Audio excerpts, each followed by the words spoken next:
नमस्कार दोस्त आज का जो टॉपिक हम लोगों के सामने है वह अपने कैरियर को लेके है। अगर हम लोग इस साल इंटरमीडिएट पास किए हैं या हम लोग इंटरमीडिएट पास कर चुके हैं और इंटरमीडिएट के तुरंत बाद अगर हमको जॉब की तलाश है, सरकारी नौकरी की तलाश है, गवर्नमेंट जॉब की तलाश है, तो आज हम लोग उसी पॉइंट पे बात करने वाले हैं कि हम लोगों के लिए क्या बेहतर हो सकता है। तो अगर 10+2 के बाद हम लोग जॉब की बात देखें तो एक 10+2 के बाद हम लोगों का एसएससी का भी एग्जाम होता है जो कि 18 साल की उम्र होने के बाद होता है।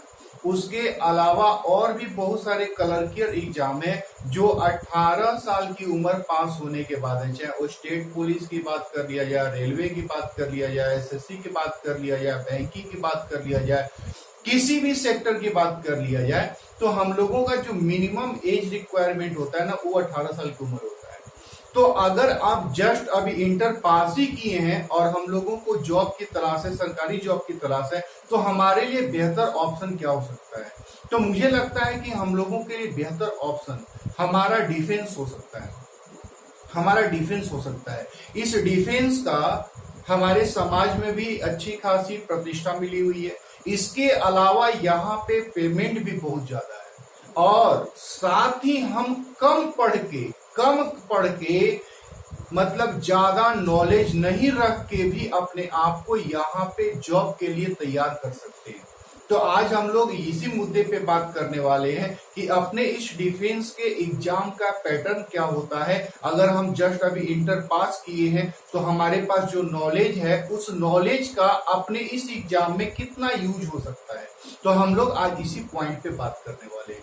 तो ब्रदर, अगर बात किया जाए तो हम लोगों के पास अपने डिफेंस का, जिसको कि हम में से हर कोई काफी ज्यादा पसंद करता है, अपने इस डिफेंस के दो एग्जाम की बात हम लोग करते हैं। एक को एयरफोर्स के नाम से हम लोग पुकारते हैं और दूसरे को हम लोग नेवी के नाम से पुकारते हैं।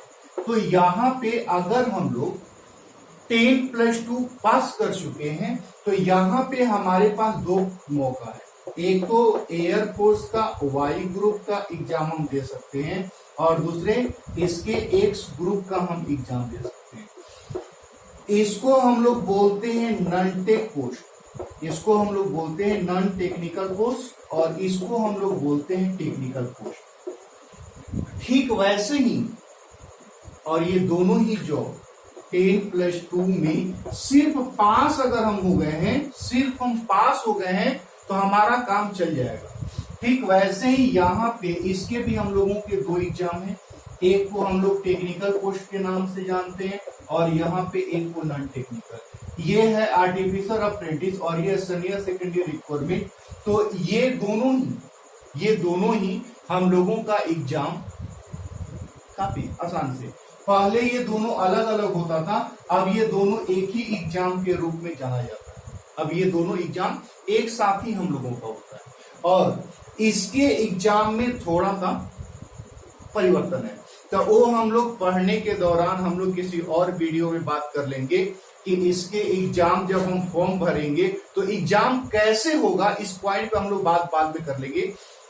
आज की क्लास में हम लोग ये बात करने वाले हैं कि इस एग्जाम में हम लोगों के कौन कौन सब्जेक्ट से क्वेश्चन पूछे जाते हैं, कितने नंबर के पूछे जाते हैं, उनका कटअप क्या रहता हो, उनका पासिंग मार्क क्या रहता है, मेरिट कहाँ पे बनती है। ठीक वैसे ही इसमें कौन कौन से सब्जेक्ट पूछे जाते हैं और फिर इसमें कौन कौन से सब्जेक्ट पूछे जाते हैं। जो हम लोगों ने इंटरमीडिएट में पढ़ा है उसका यूज यहाँ पे कितना है, हम लोग इसी पॉइंट पे बात करने वाले हैं कि जो 2 साल हम लोगों ने पढ़ा है, अगर कम भी पढ़ा है तो भी हम लोग अपने आप को बना सकते हैं। तो हम लोग आज इसी पॉइंट पे बात करेंगे कि इसके एग्जाम पैटर्न कैसे हम लोगों के सामने काम करते हैं।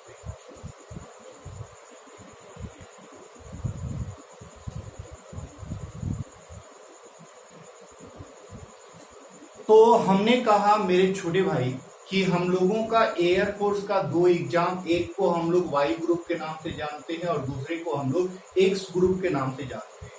तो जो वाई ग्रुप का एग्जाम होता है इसमें जो टॉपिक हम लोगों से पूछे जाते हैं वह दो टॉपिक है, एक है इंग्लिश और दूसरे को हम लोग रागा के नाम से पुकारते हैं।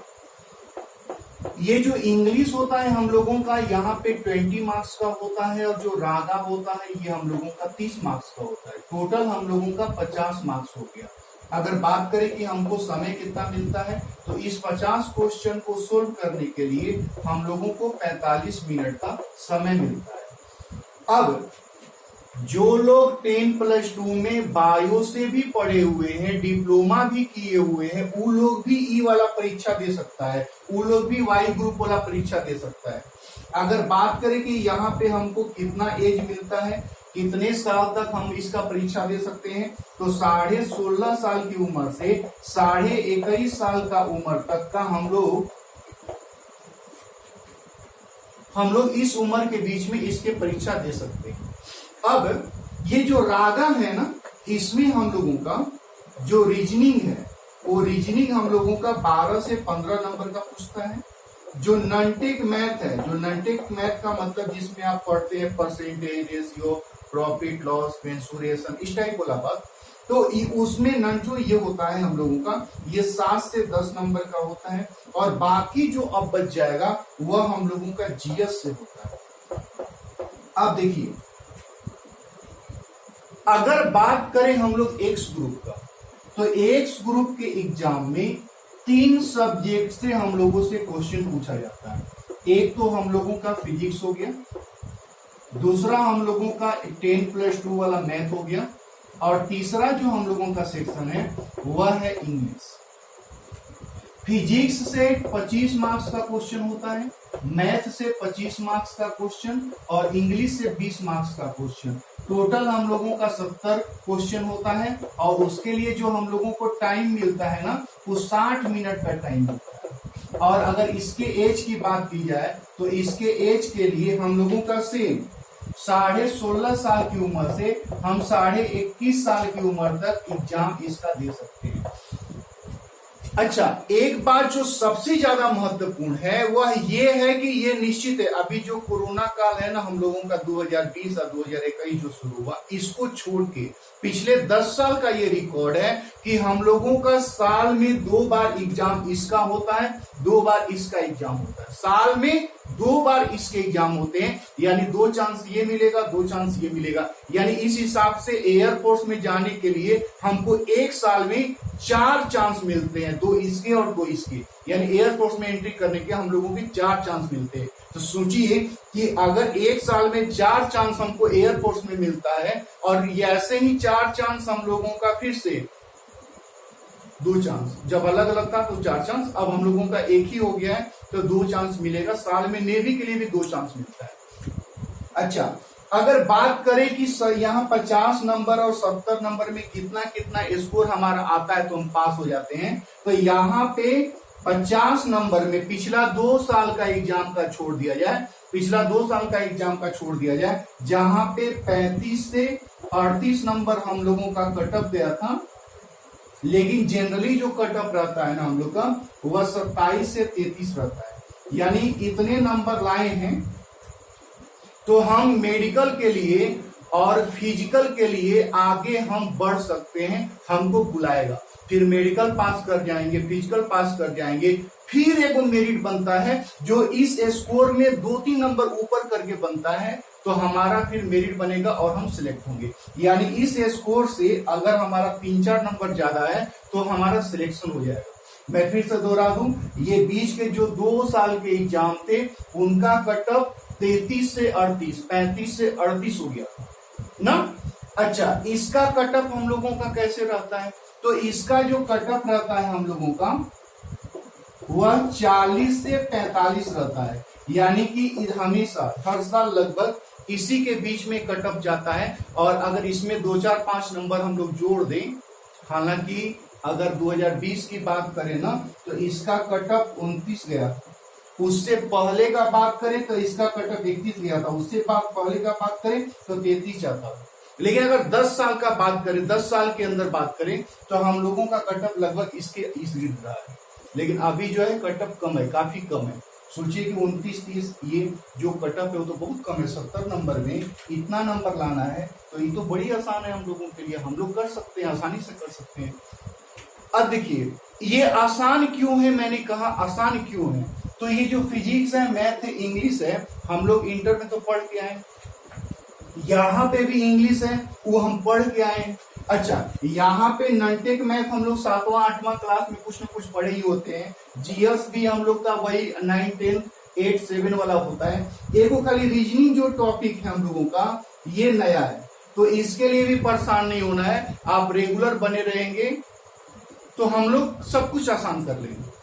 अब एक चीज और क्लियर करना है कि इसका जो एग्जाम है तो इसमें हमको जैसे 50 में इतना नंबर लाना है, कटअप इतना बनेगा, लेकिन इंग्लिश में हम लोगों का पासिंग मार्क कुछ और होता है और इसमें पासिंग मार्क कुछ और होता है। मतलब यहाँ पे 7 नंबर 8 नंबर लाना मस्ट है, यहाँ पे हम लोगों का 10 नंबर 12 नंबर लाना मस्ट है। अगर इससे कम ला दिए, यहाँ पे स्कोर खूब बढ़िया लाए हैं लेकिन अगर यहाँ पे स्कोर कम हो गया इससे, तो फिर हम उस अनक्वालिफाइड हो जाएंगे, हम फेल हो जाएंगे। यानी दोनों ही जगह अपने स्कोर को हम लोगों को बेहतर बनाना है। फिलहाल उसकी चिंता नहीं करनी है, बहुत सारे टेक्निक हैं, बहुत सारे तरीके हैं, हम लोग अपनी चीजों को कर लेंगे, ठीक है।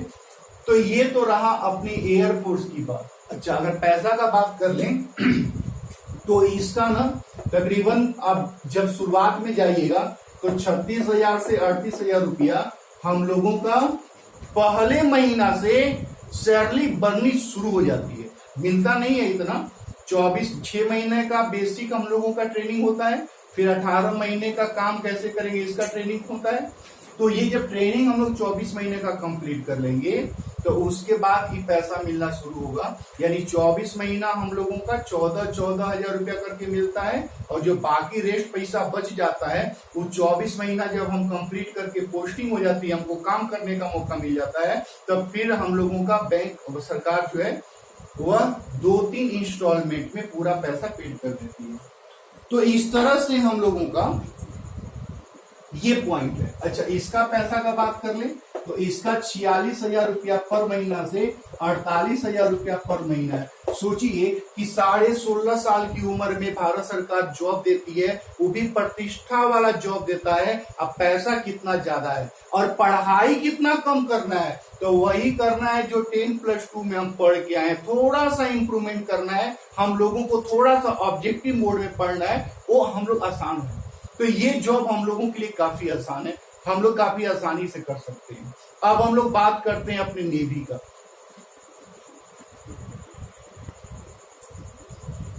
तो नेवी में जो हम लोगों का, हमने कहा नेवी में हम लोगों का 2 एग्जाम, मतलब एक AA टेक्निकल पोस्ट और SSR नॉन टेक्निकल पोस्ट, इन दोनों ही का एग्जाम अब एक ही में होता है।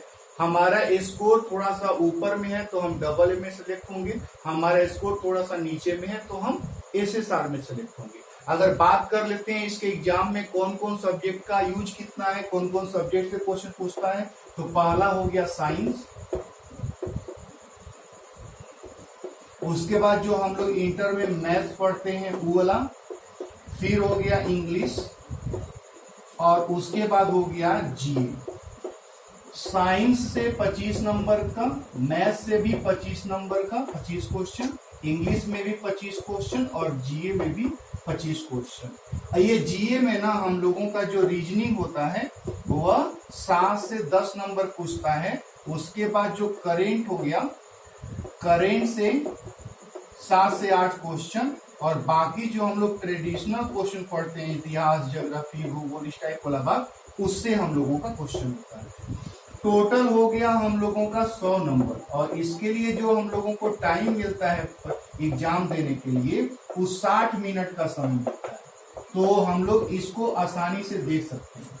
अच्छा, इसका जो हम लोगों का कटअप बनता है वह हम लोगों का फिर से 40 से 45 बनता है कटअप और जो मेरिट हम लोगों का बनता है, जो सिलेक्शन होता है, वह हम लोगों का 50 से 55 में सिलेक्शन हो जाता है।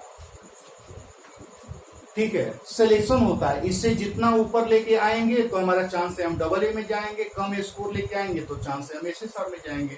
अच्छा, अगर पैसा का बात कर लिया जाए तो यहाँ पे हम लोगों का 56,000 से लेके 58,000 रुपया पर महीना है और SSR का बात कर लिया जाए तो वही जो हम लोगों का अपना एक ग्रुप वाला होता है 46,000 से लेके 48,000 रुपया। तो सोचिए कि पैसे के मामले में तो काफी धनी है अपना डिफेंस, और उसके बाद हमारे पास वहां पे बहुत सारे फैसिलिटी है परिवार के लिए, आपके लिए, आपके मतलब बहुत सारा प्लानिंग है वहां बना हुआ है, रखा हुआ है। तो उसके बाद हम लोग जैसे चाहें तो 60 साल की उम्र तक अपने सर्विस को बढ़ा सकते हैं। हम वहां से बीआरएस लेंगे तब ना घरे वापस आएंगे। अगर हम बीआरएस नहीं लेंगे तो हम अपना जॉब को 60 साल तक बना सकते हैं, प्रमोशन करके धीरे धीरे धीरे ऐसे कर सकते हैं। अगर मान लीजिए हमको मूड नहीं है, हम 35 साल तक, 34 साल तक, 32 साल तक काम किए, हमको नहीं मूड है वहां पे काम करने का, तो हम रिटायरमेंट ले लेंगे। रिटायरमेंट के बाद फिर हम किसी भी, आप देखे होंगे बड़े लोगों की पूछिएगा, तो किसी भी जॉब का जब वैकेंसी आता है ना, तो उसमें वैसे लोगों के लिए अपना एक प्रॉपर एज होता है कि भाई ठीक है आपको 40 साल की उम्र तक आप परीक्षा दे सकते हैं, तो वैसे भी फिर हम लोग कर सकते हैं। या फिर उसके बाद बहुत सारा काम करने का इलाका खुल जाता है, बहुत सारा। हमने कहा ये आपके लिए आसान क्यों है? हमारा कहना यह था कि आसान ये टॉपिक इसलिए है कि जो हमसे ये परीक्षा में पूछता है, अभी जस्ट हम पढ़ के आए होते हैं, तो जो अभी अभी पढ़ के आए हैं, अभी इंटर पास किए, वही परीक्षा दे के आए, अब फिर वही परीक्षा यहाँ पे पूछेगा, इसलिए ये पॉइंट हम लोगों के लिए बहुत आसान है। अब दूसरे सेक्शन में एसएससी में जाइएगा, रेलवे में जाइएगा, बैंक में जाइएगा, तो उसके लिए फिर दूसरा सिलेबस ही पढ़ना पड़ जाएगा, पूरा का पूरा वो डिफरेंट सेक्शन है। लेकिन ये सेक्शन हमारे पढ़ाई से, जो इंटर में पढ़े हैं, जस्ट उसी से जुड़ा हुआ है, तो हम इसलिए इसको आसान मानते हैं। और आसान के अलावा प्रतिष्ठा भी और पैसा भी दोनों ही है, तो और लाइफ काफी सिक्योर है, आपको पढ़ना भी ज्यादा नहीं है। तो मेरे छोटे भाई, अगर आप 10+2 पास कर लिए इस साल, और या पास कर चुके हैं और आप सोच रहे हैं कि हमको क्या करना चाहिए, अब लॉकडाउन में कहीं पे कुछ काम नहीं किए, पढ़ नहीं रहे हैं, तो हम लोगों के पास एक सुनहरा मौका है इसको घर पे बैठ के तैयारी करने का। करतार कोचिंग हम लोगों की ऑनलाइन फैसिलिटी मुहैया करा रही है, वो भी काफी कम पैसा में, मतलब इतना कम पैसा जितना में कि आप एगो जनरल स्मार्टफोन नहीं खरीद सकते हैं, उससे भी कम पैसा में स्मार्टफोन खरीदने जाएंगे तो 12,000, 14,000, 11,000 लगता है। यहाँ पे तो हम लोगों का 7,000, 8,000 में पूरा का पूरा 6 महीना का सिलेबस मिल जाता है। तो मेरे छोटे भाई, ये काफी आसान है हम लोगों के लिए कि हम अपने तैयारी को अगर सोच रहे हैं तो आप डिसीजन लीजिए और सोचिए कि क्या हम लोग कर सकते हैं। और एक बात और है, करतार कोचिंग के पास पिछले 26 साल का अनुभव है डिफेंस का। आप भारत में किसी भी कोचिंग के पास चले जाइए तो आपको 1-2 कोचिंग मिलेंगे। अच्छा, उत्तरी भारत में तो ऐसा कोई कोचिंग नहीं मिलेगा जो कि 25 साल का अनुभव लेकर रखा हो। तो यहाँ पे उनके फैकल्टी मेंबर का, मैनेजमेंट का, उनके एग्जाम पैटर्न का और बहुत सारे पॉइंट है जिसका कि आप लाभ उठा सकते हैं। आप तो पढ़ के आए ही हैं, इसमें थोड़ा सा अपना ऐड करना है वो किसी कोचिंग का, तो आप उसके बाद आसानी से कर सकते हैं। उनके पास केवल हम लोग जाके आराम से उनके अनुभव का फायदा उठाएंगे। नॉलेज तो हमारे पास है ही थोड़ा बहुत, हम थोड़ा सा गेन करेंगे कि उनके एग्जाम का पैटर्न क्या है, हम कैसे सोल्व करेंगे, हम कैसे बनाएंगे, तो हम लोग आसानी से कर सकते हैं। तो अगर घर बैठे आप पढ़ना चाहते हैं कि हम घर बैठ के तैयारी करें, तो वो भी काफी मौका है कि घर बैठे रहेंगे, ऑनलाइन क्लास कर लेंगे और इस तरह से हम लोग अपने सेक्शन को कंप्लीट कर सकते हैं। अच्छा, एक बात और है, हम किसी और वीडियो में बात करेंगे इस पॉइंट पे कि देखिए, एग्जाम में पास होना और नॉलेज गेन करना, एग्जाम में पास होना और नॉलेज गेन करना, ये दोनों अलग अलग बात है। अगर हम अपना डिफेंस का कोई भी जॉब लेना चाहते हैं तो मैं ये तय कर सकता हूं, मैं आपको ये गारंटी दे सकता हूं कि एग्जाम में पास होने के लिए आप केवल 3 घंटा 4 घंटा घर पे लगातार 6 महीना 7 महीना 8 महीना काम करते हैं तो ये आपका जॉब 100% होगा। लेकिन नॉलेज गेन करने के लिए 7 घंटा 8 घंटा पढ़ेंगे तब भी पूरा हो सकता है या नहीं होगा। तो हम लोगों के पास वो टेक्निक होगा, हम लोग साथ में जुड़ेंगे तो उन सारी चीजों पे बात करेंगे, हम लोग अपना एक रूल तय करेंगे, हम लोग अपना एक तरीका तय करेंगे कि हम अपने एग्जाम में अपने इस जो कट ऑफ वाला स्कोर है, वो जो मेरिट लिस्ट वाला स्कोर है, उसको हम कैसे बनाएं। तो आप परेशान नहीं होइए। अगर आप कैरियर के लिए सोच रहे हैं तो डिफेंस आपके लिए बेहतर ऑप्शन हो सकता है। आप सोचिए, सोचने के बाद आप अपना निर्णय लीजिए और आपका स्वागत है। आपके एक सुनहरे भविष्य के बनाने में, सुनहरा भविष्य बनाने में जो हम लोगों का योगदान हो सकता है, हम लोग उसके लिए तैयार हैं। तो आपका वेलकम है।